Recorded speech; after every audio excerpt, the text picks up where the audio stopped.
Je m'appelle Claire Carter, lieutenant-colonel de la Marine des États-Unis, responsable de la sécurité au commandement du quartier général à Norfolk, en Virginie. Et le jour où j'ai vu la signature de mon père dans le registre de commandement, tout ce en quoi je croyais, la loyauté, l'honneur et le devoir, a volé en éclats. C'était un matin ordinaire, ou du moins, ça aurait dû l'être. Le genre de journée où l'odeur du café flottait dans le couloir à l'extérieur de la suite de commandement. Où les secrétaires échangeaient de discrètes salutations et où le drapeau à l'extérieur captait les premiers rayons dorés du soleil levant. J'avais passé les contrôles de sécurité 1 millier de fois. Scan de badge, briefing matinal, mise à jour du personnel, tournée d'inspection. Routine, familier, sûr, jusqu'à ce petit détail. Le registre des visiteurs indiquait que le général à la retraite Marcus Eden viendrait signer le registre de commandement. Une simple tradition cérémonielle que nous organisions pour les officiers supérieurs ayant servi sur la base. Rien de confidentiel, rien d'inhabituel, juste une photo, une poignée de main, une signature, un mot de remerciement discret pour leurs années de service. Je me souviens avoir lu son nom, m'être arrêté, avoir senti quelque chose de faible mais de vif en moi. Eden. Ce n'était pas un nom rare, mais il a tiré sur un fil enfoui au plus profond de ma mémoire, un fil lié à mon père. J'ai balayé cette pensée, me disant que ce n'était qu'une coïncidence, et je suis retourné vérifier le planning des entrées. À 9 heures, la voiture du général s'est garée sur le parking, une berline noire, plaque d'immatriculation gouvernementale, rien de tape à accent grave-l'œil. Il est sorti avec la posture d'un homme qui avait commandé des salles toute sa vie, cheveux blancs, chaussures cirées, un léger boitement. L'âge ne l'avait pas adouci. Il l'avait distillé. Il a hoché la tête alors que je le saluais, ses yeux fermes mais fatigués. « Lieutenant-colonel Carter », dit-il, sa voix comme du gravier enrobé de formalité. « Un plaisir. »« Bon retour au commandement, monsieur », ai-je répondu. « Le registre est prêt à l'intérieur. » Nous sommes entrés ensemble dans le hall d'honneur. L'espace était silencieux, bordé de portraits encadrés et de vieux drapeaux de campagne. Au centre, une simple table en chêne, un stylo plume et ce vieux registre en cuir bleu. Je l'avais toujours aimé. Des pages épaisses comme l'histoire elle-même. Chaque signature un chapitre de service. Chaque nom un souvenir de sacrifice. Le général a ajusté ses lunettes, a pris le stylo et a commencé à signer. Sa main bougeait lentement mais fermement, avec assurance. Et puis, quelque chose en moi a sursauté. Mon regard a saisi la courbe d'une lettre, l'inclinaison d'une ligne. Mon souffle s'est coupé avant que je ne puisse le retenir. Cette écriture. C'était impossible. L'écriture de mon père était distincte, nette, délibérée, avec une légère inclinaison vers le haut sur chaque air, comme un optimisme gravé dans l'encre. Je ne l'avais pas vu depuis 1991, l'année où il avait été porté disparu au combat.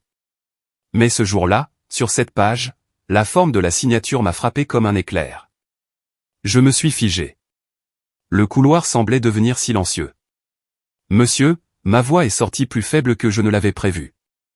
C'est la signature de mon père. Le stylo s'est arrêté en l'air. La main du général a tremblé. Pendant un long et insupportable moment, il ne m'a pas regardé. Puis il a tendu la main vers le verre d'eau à côté de lui, ses doigts glissant juste assez pour qu'il bascule et se brise contre le sol. Il n'a même pas tressailli au bruit. Au lieu de cela, il s'est tourné, les yeux écarquillés, le visage pâle comme la cendre. « Vous n'auriez pas dû voir ça », dit-il doucement. L'air entre nous s'est épaissi. Je pouvais entendre le lent goutte à goutte de l'eau du verre brisé, le bourdonnement des lumières au plafond. « Que voulez-vous dire ?» ai-je demandé, forçant ma voix à rester stable. « Monsieur, c'est le nom de mon père, le commandant Daniel Carter. » Le général a cligné des yeux fortement, pressant son pouce contre l'arête de son nez comme un homme luttant contre quelque chose de lourd. « Oui », dit-il enfin. « Je sais qui il était. » « Était », ai-je répété, le mot s'éraflant dans ma gorge. « Vous voulez dire ? Il est toujours porté disparu. » Il a expiré entre ses dents, sans répondre. Puis, d'une voix trop basse pour que quiconque d'autre l'entende, il a murmuré, « Certaines choses sont laissées ainsi pour une raison. » J'ai senti le sol se dérober sous mes pieds. 20 ans de discipline n'ont pu arrêter le flot qui montait dans ma poitrine, la colère, la confusion, la douleur d'une fille qui avait attendu la vérité la moitié de sa vie. Je pense que je mérite de savoir pourquoi sa signature se trouve dans notre registre actuel, monsieur, ai-je dit. Ma voix tremblait, mais les mots sont sortis nets. Le général m'a dévisagé, non pas comme un officier supérieur, mais comme un homme acculé par sa propre conscience. Pendant une seconde, j'ai cru qu'il allait m'ordonner de laisser tomber. Au lieu de cela, il s'est détourné, les épaules lourdes. « Votre père était un homme bon », a-t-il murmuré. « Meilleur que la plupart. Mais vous feriez bien de laisser cette affaire tranquille. » Et puis il est sorti, ses pas lents et délibérés résonnant dans le couloir, chacun plus lourd que le précédent. Je suis resté là longtemps après son départ, fixant l'encre qui séchait encore sur la page. La même écriture qui avait autrefois signé mes bulletins scolaires, mes lettres d'anniversaire, mon certificat de commission, maintenant piégé dans un livre que personne n'était censé remettre en question. Dehors, la base continuait comme si rien n'avait changé. Mais quelque chose en moi avait changé pour toujours. Cette nuit-là, longtemps après que tout le monde soit parti, je suis retourné seul dans le hall d'honneur. Les lumières des agents d'entretien vacillaient faiblement sur les portraits. J'ai rouvert le registre, traçant le nom de mon père du bout de mon doigt. Daniel Carter. C'était écrit avec le même trait régulier, la même inclinaison vers le haut sur le R. Et à côté, une date qui n'avait aucun sens. Signé le 15 avril 2022. Il avait été déclaré disparu depuis 1991. Pendant un instant, ma respiration est devenue courte. Puis la formation a pris le dessus. Calme, contrôle du pouls, respiration, analyse des données. Mais aucune logique ne pouvait expliquer cela. Était-ce un faux? Une sorte de farce? Ou venais-je de découvrir quelque chose de bien plus grand, une vérité enterrée sous des décennies de silence? Tout ce que je savais, c'est que quelqu'un avait écrit ce nom pour une raison, et j'avais l'intention de découvrir qui et pourquoi. J'ai refermé le livre avec précaution, sentant le poids de l'histoire entre mes mains. En me retournant pour partir, le reflet du vieux drapeau sur le mur a attiré mon attention, le même que mon père avait salué le jour de son départ pour sa dernière mission. Quelque part au fond de moi, un souvenir a murmuré en retour, ne confonds jamais le silence avec la paix, Claire. Parfois, le silence cache le combat qui mérite d'être terminé. Cette nuit-là, je n'ai pas dormi. Cette signature, le fantôme de mon père écrit à l'encre, venait de me rappeler à mon devoir. Le lendemain matin, la base semblait différente, plus silencieuse, bien que rien n'ait changé sur le papier. Les mêmes officiers dans le couloir, le même bourdonnement des néons, la même odeur de café brûlé venant du mess. Mais sous tout cela, je sentais ce courant étrange, comme une faible vibration sous le plancher. Une fois qu'on la remarque, on ne peut plus l'ignorer. J'ai passé la première moitié de la journée à faire semblant de travailler. Mon esprit n'était pas sur les registres de sécurité ou les rapports de personnel. Il était sur une page de cuir bleu, 2 étages en dessous de moi, l'encre séchant encore à côté d'une date qui ne devrait pas exister. À 11 heures, j'ai vérifié le dossier d'autorisation des visiteurs. Le rendez-vous du général Marcus Eden avait été saisi manuellement par le bureau administratif. Pas de confirmation numérique, pas d'horodatage d'entrée. C'était déjà étrange. Les officiers à la retraite passaient généralement par les affaires publiques, pas par la planification interne. Quelqu'un voulait que cette visite paraisse routinière. J'ai tapé son nom dans les archives du personnel. Marcus J. Eden, retraité en 2002. Ancien commandant, division du renseignement naval, commandement de l'Atlantique Nord. Mon estomac s'est noué. Le renseignement naval. C'était la branche de mon père. J'ai imprimé son dossier, l'ai glissé sous mon bras et j'ai dit à mon assistant que je partais pour une réunion extérieure. En vérité, j'allais à l'ancienne salle des archives, un bunker sans fenêtre qui sentait la poussière et l'huile de machine, où les paperasses oubliées allaient mourir. Le commis de service a levé les yeux de ses mots croisés. « Colonel Carter, dit-il. On ne vous voit pas souvent ici. » Je fais un suivi sur une entrée dans le registre de commandement, ai-je dit. J'ai besoin de tout ce que nous avons sur les affectations précédentes du général à la retraite Eden. Il a froncé les sourcils, puis a ouvert une armoire en acier. La plupart de ces trucs sont à moitié caviardés. Vous êtes sûr de vouloir plonger dans ce marécage? J'ai déjà de l'eau jusqu'aux genoux, ai-je répondu. Il m'a adressé un petit sourire, m'a tendu une boîte en carton estampillé, confidentiel, déclassification en attente 2041. À l'intérieur se trouvaient des dossiers jaunis, des mémos de terrain, et un mince dossier marqué « Carter D ». Mon souffle s'est coupé. Je l'ai ouvert avec précaution. Les pages étaient fragiles, les bords recourbés. La dernière entrée était datée du 14 août 1991. Sujet transféré à l'examen du renseignement en attente d'enquête. Statut, porté disparu, en cours d'examen. Pas d'avis de clôture, pas de correspondance familiale, rien. Juste le silence. Mon père avait disparu alors qu'il était en cours d'examen par le renseignement naval, le département du général Eden. Je suis resté assise là un long moment, traçant l'encre avec mon pouce, essayant de me souvenir de mon père la dernière fois que je l'avais vu. J'avais 9 ans. Il s'était agenouillé près de la balançoire du Porsche, ajustant ma petite veste bleu marine qu'il avait achetée au magasin de la base.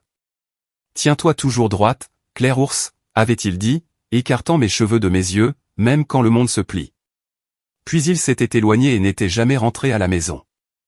En fin d'après-midi, je savais que je ne pouvais plus rester assise avec des fantômes. Si je voulais des réponses, je devais les obtenir du seul homme encore en vie qui connaissait l'histoire. J'ai trouvé le numéro du général dans l'annuaire des officiers à la retraite. Son assistant a répondu d'un ton sec. Bureau du général Eden. Ici le lieutenant-colonel Carter, commandement du quartier général, ai-je dit. Je voudrais demander un entretien privé. Une pause. Puis, est-ce à propos d'hier? Oui. Une autre pause, plus longue cette fois. Le général n'est pas bien, madame. Mais si vous insistez, il peut vous voir à sa résidence à 19 h. Ne venez avec personne. La ligne a été coupée. Ce soir-là, j'ai conduit en direction de Chesapeake. L'autoroute se fondait dans de longues étendues de pins et de ciel ambré. Sa maison se dressait seule sur une falaise surplombant la baie, une modeste demeure coloniale, soignée, mais solitaire. La lumière du Porsche était déjà allumée. Il a ouvert la porte lui-même, vêtu d'un pull gris au lieu d'un uniforme, sa posture légèrement voûtée. « Colonel Carter, dit-il, je pensais que vous appelleriez. »« Monsieur, ai-je répondu. Vous m'avez laissé avec des questions. » Il m'a fait signe d'entrer. Le salon sentait légèrement le bourbon et le vieux papier. Sur la cheminée se trouvaient des photographies encadrées, des médailles, des navires, des visages d'hommes en uniforme de différentes décennies. Une photo m'a glacé sur place, mon père souriant à côté d'un Marcus Eden plus jeune. « Asseyez-vous, dit le général doucement. Avant que vous ne commenciez, comprenez ceci. Je ne vous dois aucune explication.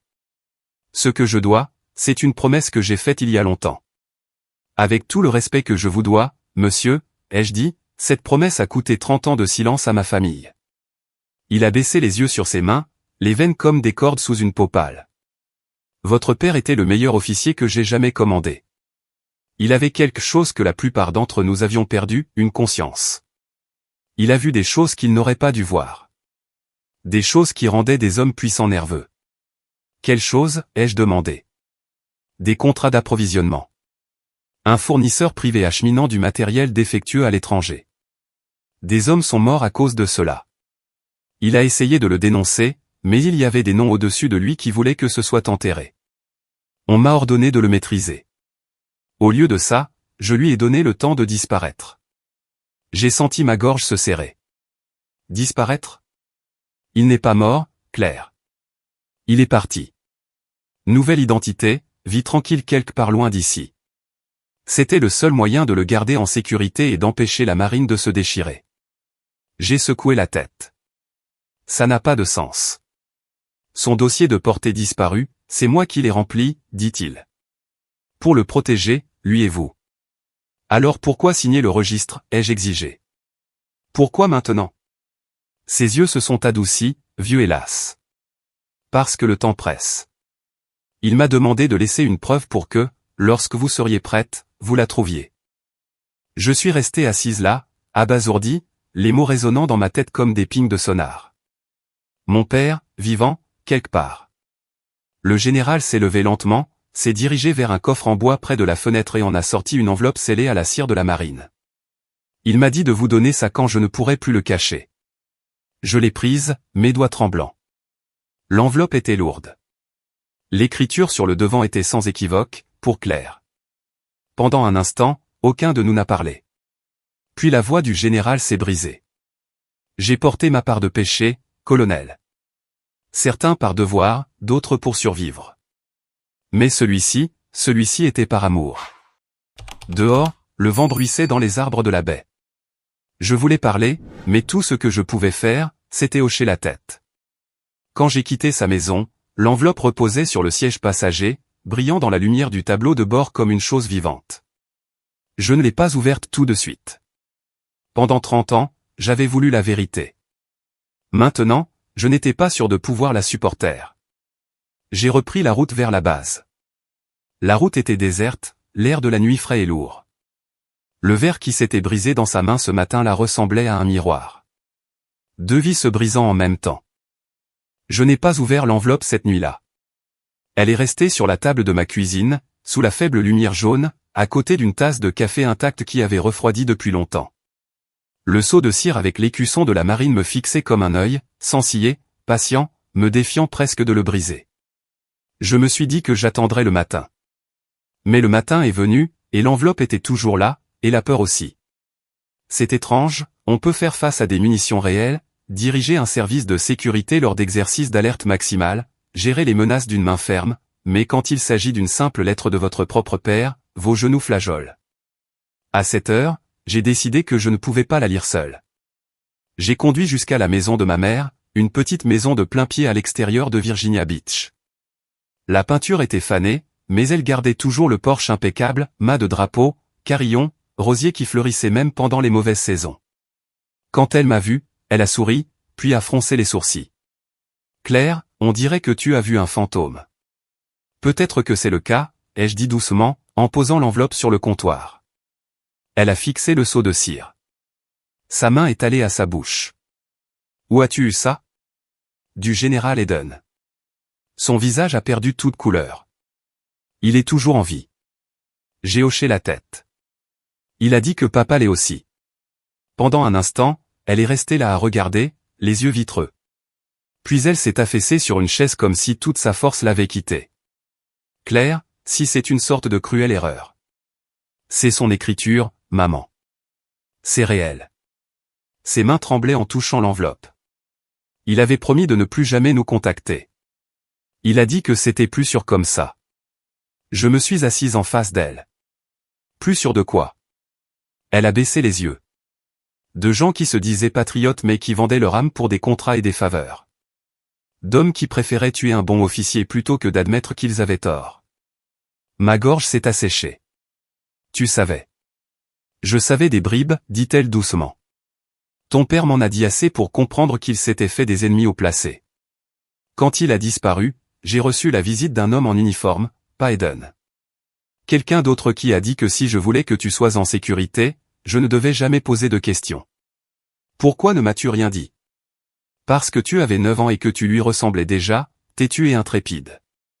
Je pensais que la marine te donnerait un but, pas qu'elle rouvrirait sa blessure. Je l'ai regardée, cette femme qui avait maintenu notre monde uni par le silence. Et soudain, je n'étais plus en colère. Je sentais juste le poids de 3 décennies peser sur nous deux. Finalement, elle a dit, ouvre-la. J'ai brisé le seau avec précaution. À l'intérieur se trouvaient 3 pages manuscrites, datées de 6 mois plus tôt. L'encre avait bavé par endroits, comme si elle avait été écrite à la hâte ou avec des larmes à proximité. Claire, si tu lis ceci, cela signifie que je n'ai pas pu rester caché pour toujours. Je ne suis pas parti parce que j'ai cessé de t'aimer. Je suis parti parce que l'amour était le seul moyen de te protéger de ce qui allait arriver. J'ai refusé d'approuver une livraison d'armes destinée à des alliés, mais truquée avec un guidage défectueux. Eden m'a aidé à simuler ma mort avant que les hommes derrière tout ça ne puissent me faire taire. Il a endossé la disgrâce pour que je puisse disparaître. Il a porté ce fardeau pendant 30 ans. Ne le déteste pas, Claire. Il a sauvé ma vie et la tienne. Si tu veux me trouver, ne cherche pas à Washington, mais à Wilmington. Il y a un bateau nommé Honor Tide.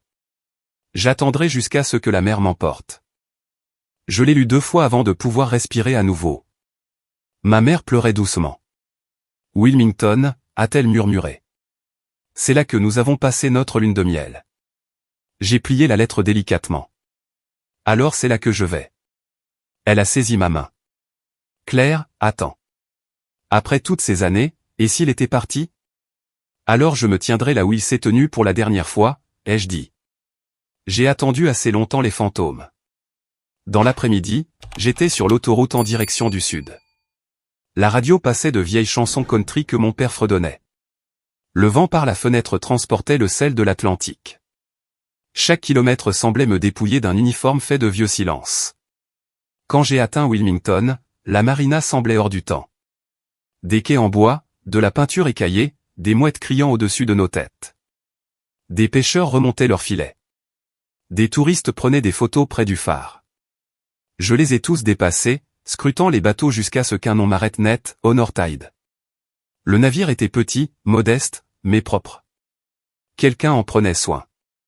Je suis monté à bord lentement, le cœur battant, et j'ai appelé « Bonjour ». La voix d'un homme a répondu depuis la cabine. Rauque, plus âgée, mais toujours forte.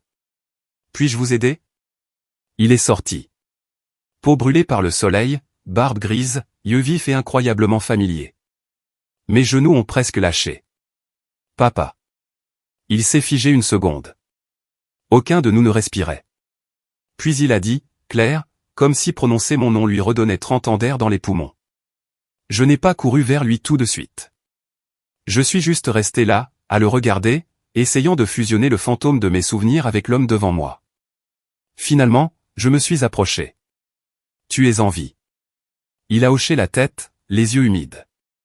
Pas fier de la manière, mais oui. J'ai lu ta lettre. Alors tu sais tout. Assez, ai-je dit. Assez pour détester ce qu'ils ont fait. Mais je ne sais pas pourquoi tu nous as laissé croire que tu étais mort. Il a soupiré, se frottant le visage. Parce que la marine n'était plus la même marine. J'avais des preuves, des choses qui auraient brûlé des hommes bons avec les coupables. J'ai pensé que disparaître arrêterait le cycle.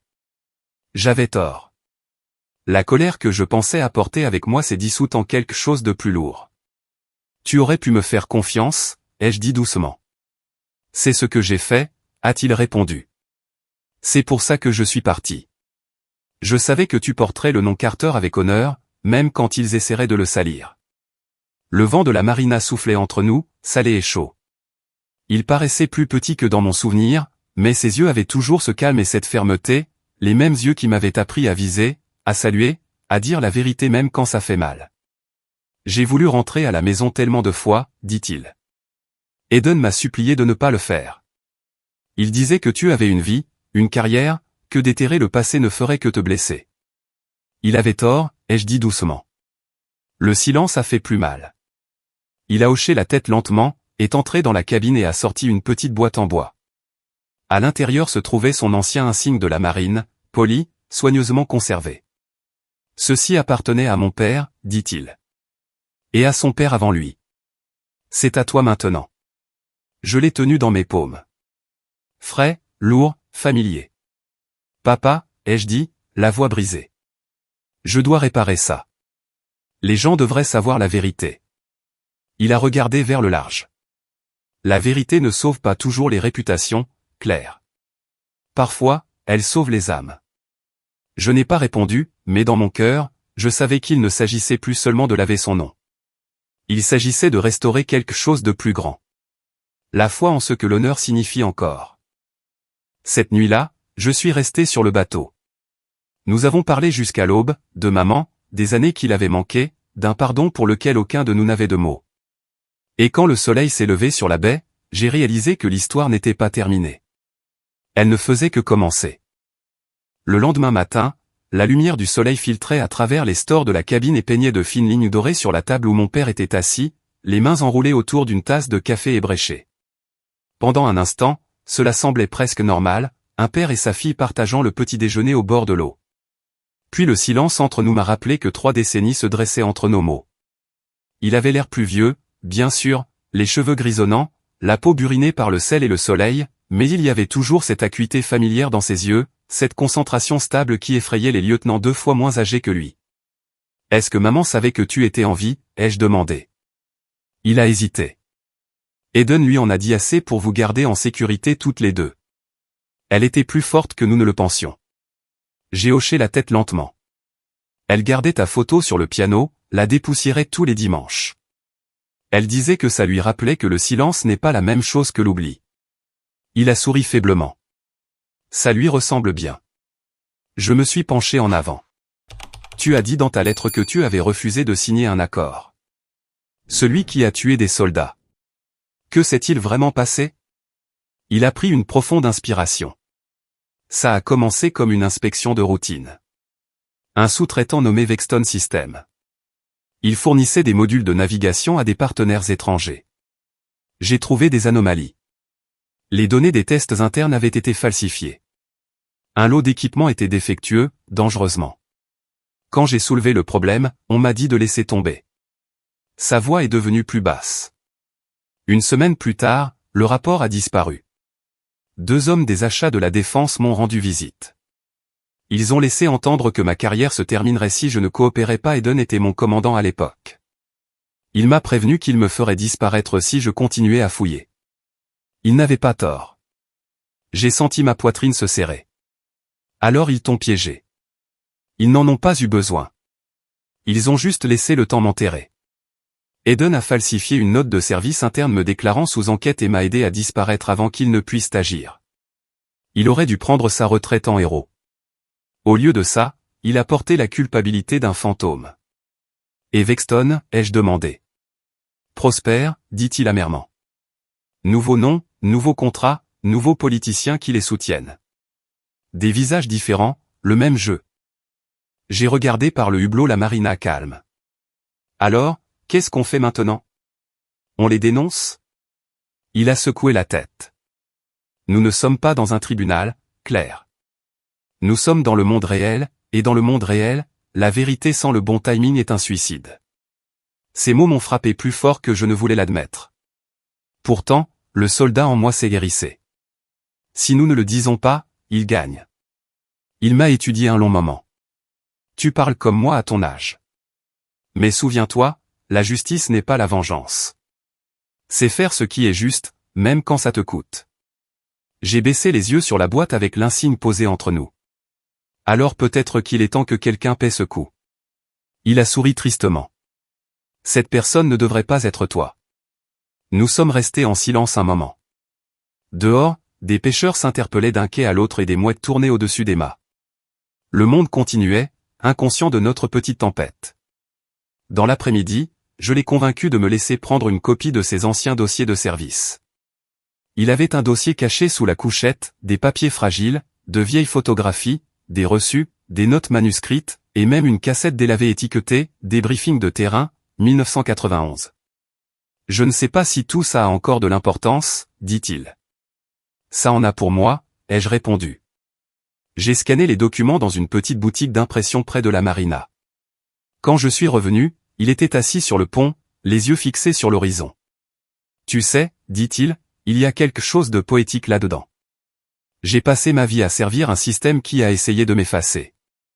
Et maintenant, ma propre fille, lieutenant-colonel de ce même système, est là pour me ramener. Ce n'est pas le système, papa, ai-je dit doucement. Ce sont les gens à l'intérieur. Certains le brisent, d'autres le reconstruisent.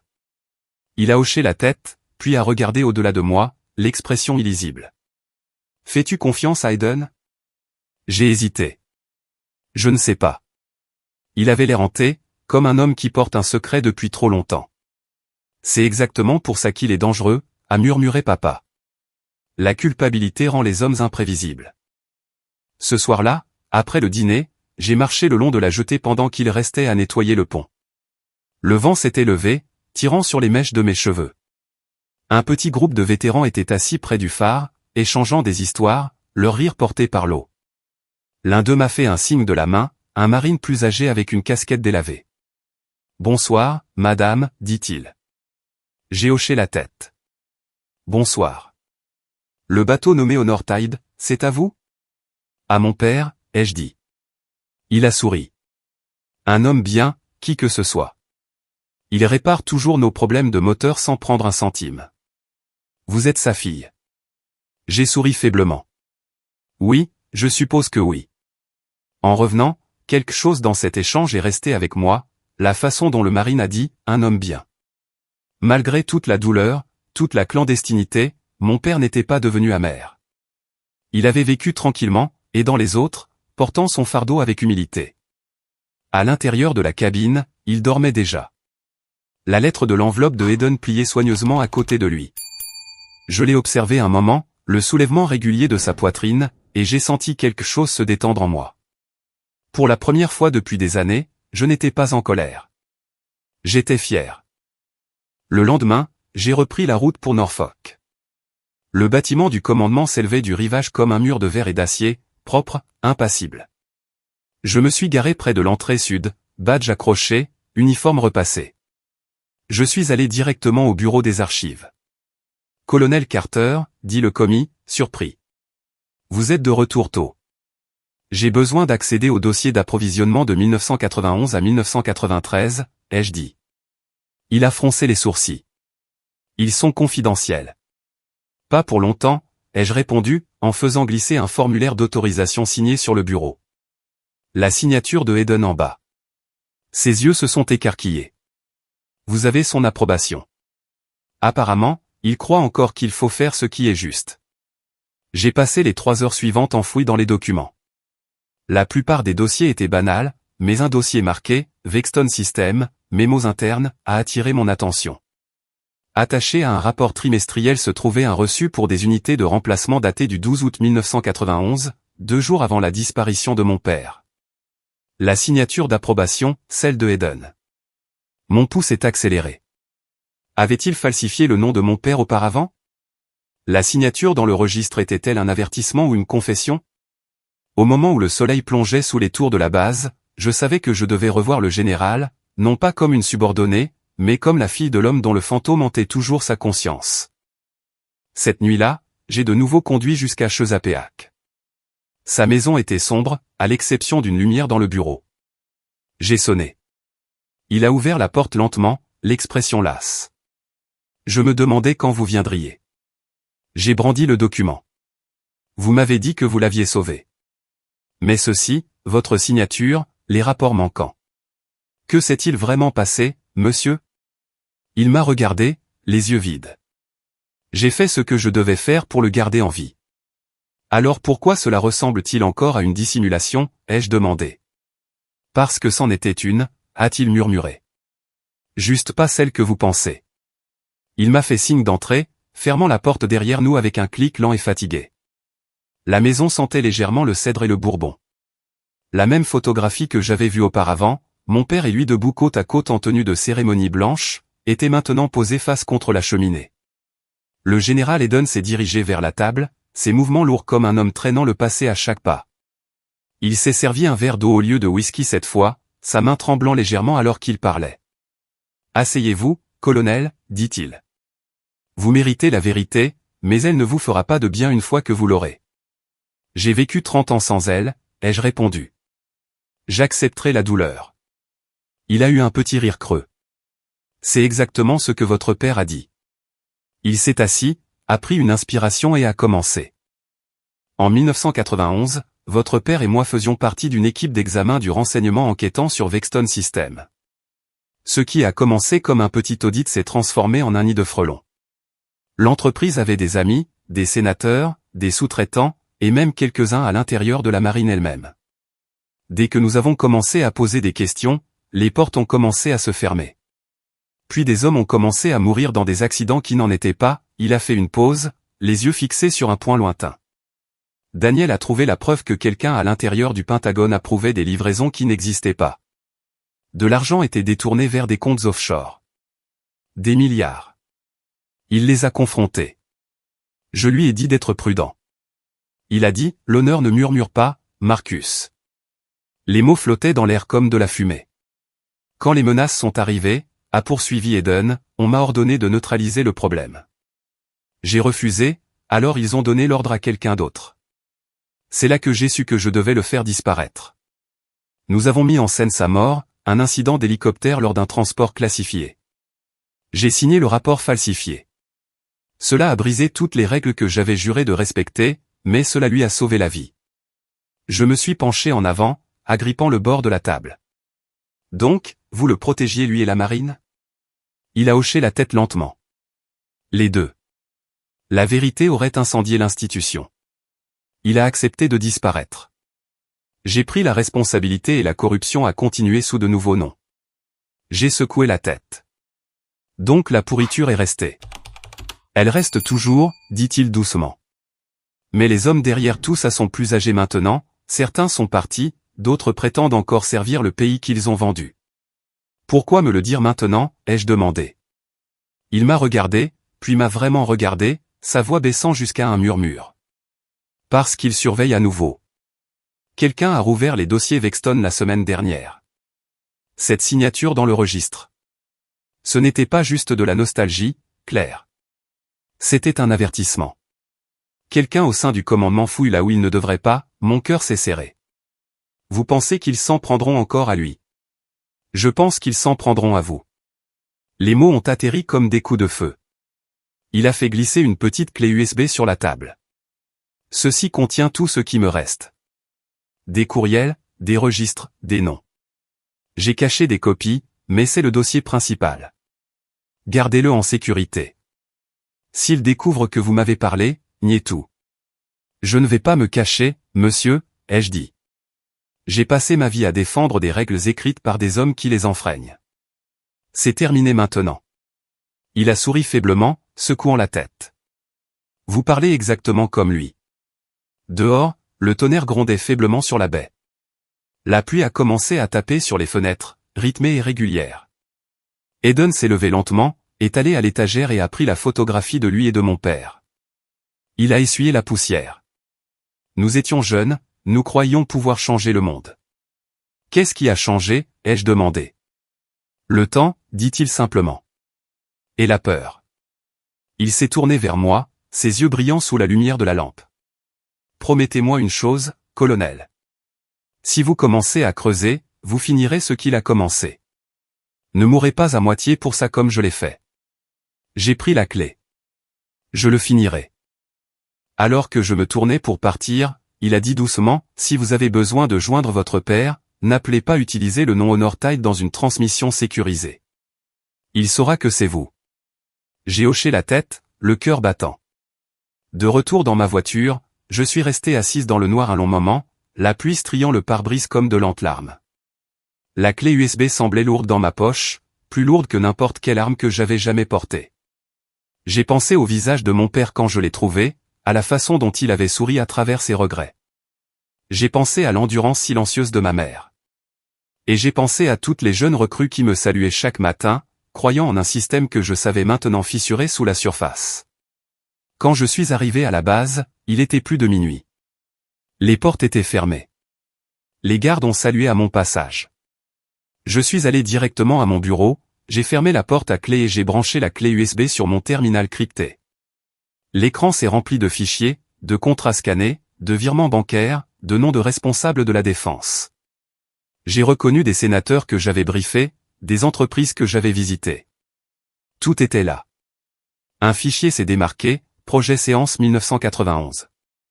Il comprenait une note de Vexton à un agent de liaison du gouvernement autorisant une démonstration contrôlée de systèmes de navigation modifiés. La signature en bas n'était pas celle de Eden. C'était celle de quelqu'un d'autre, le contre-amiral William D. Carvey, actuel chef des approvisionnements, toujours en service actif. La prise de conscience m'a frappé comme un coup. La corruption n'était pas morte avec la guerre froide. Elle avait juste changé d'uniforme. J'ai imprimé la note, l'ai enfermée dans mon coffre-fort et j'ai fixé le mur pendant un long moment. Deux chemins s'offraient à moi. Les dénoncer et détruire des carrières, peut-être des vies, ou me taire et laisser l'histoire enterrer à nouveau la vérité. Mais le mot « honneur » dans le nom de ce projet et celui sur le bateau de mon père ne laissaient aucun doute sur le chemin que je prendrais. Le lendemain matin, j'ai demandé une autorisation d'audit interne en vertu de mon habilitation de sécurité. Le commis a cligné des yeux, confus. « Madame, vous demandez une révision des comptes d'approvisionnement du début des années 90. » C'est exact. Il a hésité. Est-ce une affaire officielle? J'ai croisé son regard. Il est temps que ça le devienne. Il a tamponné la demande, ne sachant pas s'il signait un document administratif ou un morceau d'histoire. Cette nuit-là, j'ai appelé mon père en utilisant une ligne cryptée de la marine. Quand il a répondu, sa voix était prudente.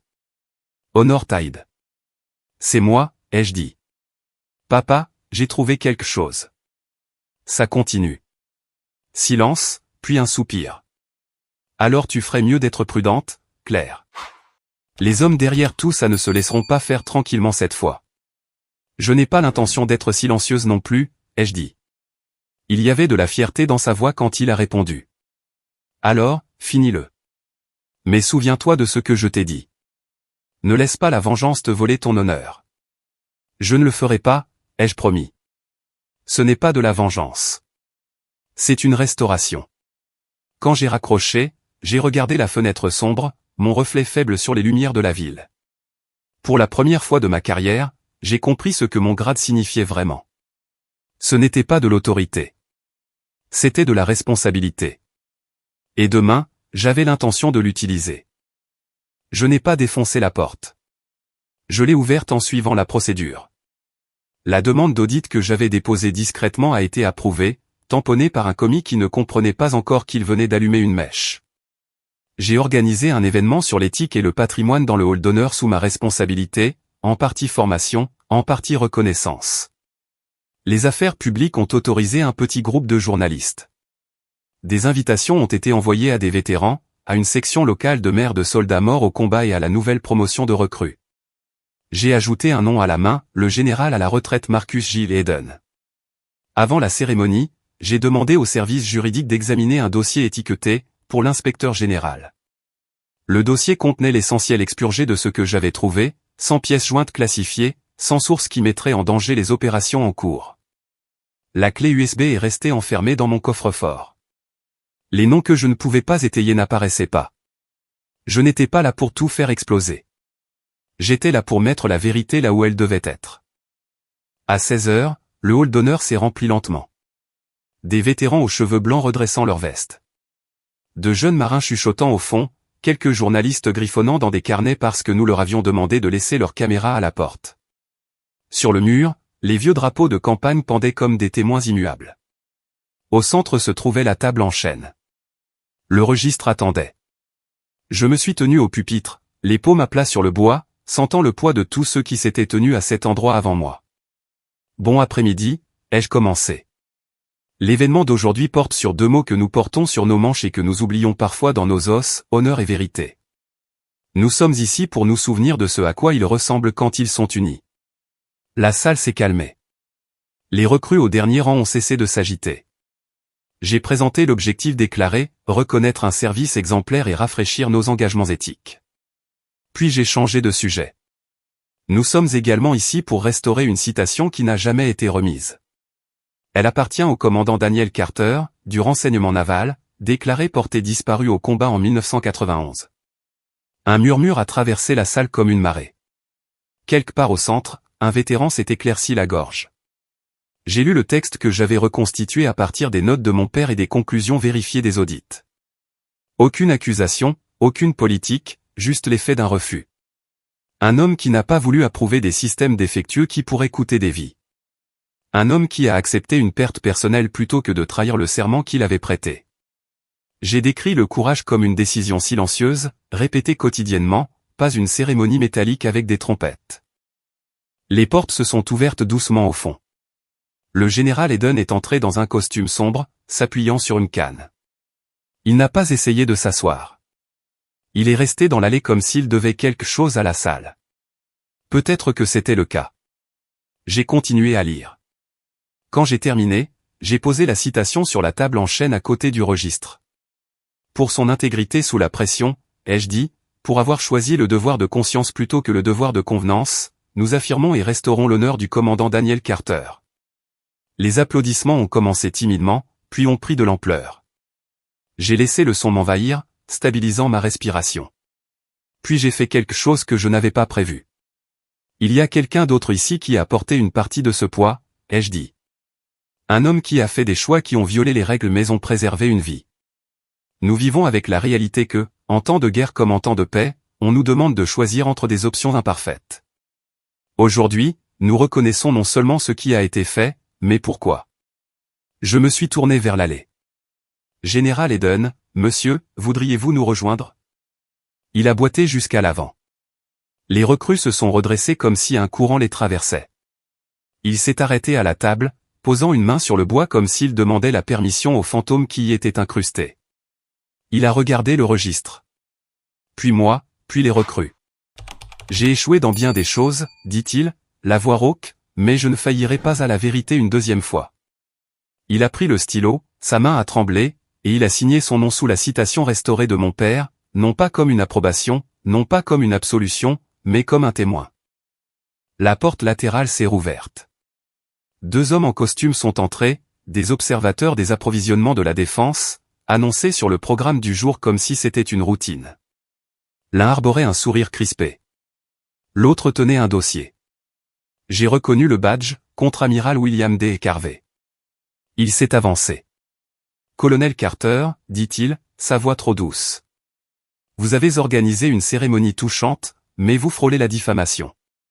J'ai gardé ma main stable sur le pupitre. Aucun nom n'a été mentionné, amiral. Pour l'instant, a-t-il répliqué. J'ai fait signe au service juridique. Notre conseillère, une femme calme qui avait vu plus de tempêtes que son âge ne le suggérait, lui a tendu une déclaration d'une seule page, reconnaissance des faits déclassifiés et vérifiés. Une note indiquant qu'un examen de l'inspecteur général allait être ouvert, un rappel que toute ingérence dans un audit légal serait signalée. Carver a lu, son expression se tordant juste assez pour trahir la panique. Vous jouez avec le feu, colonel. Tout comme les hommes qui ont expédié des systèmes défectueux, ai-je dit. Sauf qu'ils ont allumé la mèche sous les fils des autres. La salle est devenue si silencieuse que j'entendais l'horloge dans le couloir. La mère au 2e rang a fixé Carver avec une expression que je n'oublierai jamais. Le chagrin aiguisé en clarté. Il a tourné les talons. Les hommes en costume sont partis sans un mot de plus. Pas d'arrestation, pas de gros titres, juste une porte se refermant derrière un homme qui semblait soudainement très petit. J'ai expiré lentement, puis j'ai fait face à la salle. Nous ne sommes pas ici pour renverser des tours, ai-je dit. Nous sommes ici pour redresser des poutres. Une pause. Puis j'ai prononcé les mots que j'avais répétés et que j'avais encore du mal à dire sans m'effondrer. Il y a un invité de plus qui devrait être présent aujourd'hui, mais ne le peut pas pour des raisons de sécurité. Il vit tranquillement. Il a donné plus à ce pays que la plupart d'entre nous ne le sauront jamais. Il m'a demandé de vous dire une chose. L'honneur, ce n'est pas d'avoir raison. C'est de rester fidèle quand ça vous coûte. J'ai tendu la main vers le registre. Le cuir bleu semblait chaud sous les lumières. Je l'ai tourné vers les recrues. Dans ce livre se trouvent les noms d'hommes et de femmes qui ont tenu bon. Je vous demande d'ajouter le vôtre aujourd'hui, demain, et chaque jour où vous porterez l'uniforme, par la façon dont vous agirez quand personne ne regarde. Un jeune marin au fond a levé la main, la voix mal assurée. Madame, est-ce que l'honneur signifie pardonner? J'ai dégluti. Parfois. Surtout quand la vérité finit par se relever. J'ai regardé Eden. Il m'a regardé. J'ai levé la main pour saluer, non pas comme une subordonnée à un supérieur, mais comme un soldat à un autre. Il me l'a rendu, les larmes aux yeux. La salle s'est levée avec nous, vétérans, recrues, la mère au 2e rang. Une vague de mains, un geste ferme qui disait « Nous y croyons encore ». Quand la cérémonie s'est terminée, les gens sont restés. Les journalistes ont posé des questions discrètes sur le patrimoine et la formation. Le service juridique a recueilli des déclarations pour l'inspecteur général. Les recrues ont fait la queue pour toucher le registre comme si c'était une chose vivante. Eden a attendu que la salle se vide. Votre père aurait été fier, dit-il. Je pense qu'il vous dirait la même chose, ai-je répondu. Il a secoué la tête. Je ne mérite pas ça. Peut-être pas à l'époque, ai-je dit. Mais peut-être aujourd'hui. Il a hoché la tête une fois, un homme acceptant une peine commuée, non effacée. Il a posé sa paume sur le cuir bleu et a murmuré quelque chose que je n'ai pas entendu. Une prière ou un adieu. Cette nuit-là, j'ai apporté une copie certifiée de la citation à la maison de ma mère. Nous nous sommes assises à la table de la cuisine sous la même faible lumière qui avait fixé ma peur. Elle a pressé le bout de ses doigts sur le papier comme s'il pouvait s'envoler. Il dormira mieux, dit-elle. Moi aussi, ai-je répondu. Avant minuit, j'ai conduit seul jusqu'au front de mer. Le vent venait de l'eau, froid et pur. J'ai sorti mon téléphone et ouvert la ligne sécurisée. Honor Tide, ai-je dit. C'est fait. La voix de mon père est arrivée, fine mais stable. j'ai entendu. Ils se sont levés pour toi aujourd'hui, ai-je dit. Et pour ce que tu défendais. Il n'a pas parlé pendant un long moment. Puis, assure-toi qu'il continue de se lever quand ce ne sera pas populaire. Je le ferai, ai-je dit. Demain, nous commençons l'audit complet. Fais-le de la bonne manière, dit-il. Pas de raccourci, pas de trophée, juste la vérité. La ligne a cliqué. Je suis resté là avec le téléphone se refroidissant dans ma main, l'eau sombre bougeant comme un cœur géant et patient. Quelque part là-bas, un petit bateau nommé Honor Tide montait et descendait au même rythme. Je suis rentré chez moi et j'ai dormi pour la première fois depuis des jours. Non pas parce que le combat était terminé, mais parce que la ligne de départ était enfin derrière moi. 2 jours après la cérémonie, la base semblait étrangement paisible. La nouvelle n'avait pas encore fait les gros titres. Les journalistes avaient écrit des articles mesurés sur l'intégrité, l'uniforme et l'hommage aux héros oubliés. Rien qui ne crie au scandale. Mais sous le calme, je pouvais sentir un mouvement. Des courriels arrivant à des heures étranges. Les bureaux d'audit demandant de discrètes clarifications. Des gens parlant avec des tons prudents à la cafétéria. Le système changeait, centimètre par centimètre, comme les montagnes bougent avant que quiconque ne le remarque. Je m'attendais à des représailles. Au lieu de cela, ce qui est venu, c'est de la gratitude. Des messages anonymes d'officiers en service, de personnel à la retraite, et même de quelques civils qui avaient servi sous le commandement de mon père des décennies auparavant. Il m'a appris que le devoir sans conscience n'est que de l'obéissance. Vous nous avez rappelé pourquoi nous portons cet uniforme. C'était à la fois humble et lourd. Puis, un matin, j'ai trouvé une petite enveloppe sur mon bureau. Pas d'adresse de retour, juste mon nom écrit d'une écriture nette et délibérée. À l'intérieur, une seule ligne sur du papier blanc. Dis la vérité, mais laisse-la guérir. Pas de signature, pas de menace, pas d'accusation. Juste ça. J'ai reconnu la tournure de phrase, la manière de mon père de dire au revoir. Cet après-midi-là, je me suis de nouveau promené dans le hall d'honneur. Le registre était ouvert à la page avec sa signature à côté de celle de Eden. J'ai passé ma main sur le cuir, sentant les sillons du stylo sous mes doigts. Ça ne faisait plus mal de le regarder. Ça semblait terminé. Mais les fins ont une étrange façon de devenir des commencements. Plus tard cette semaine-là, l'examen préliminaire de l'inspecteur général a atterri sur mon bureau. La lettre de couverture était brève. Enquête acceptée. Investigation plus approfondie en attente. Les conclusions seront partagées avec la sous-commission du Congrès sur l'éthique de la défense. C'était là, une fissure de lumière à travers 30 ans de pierre.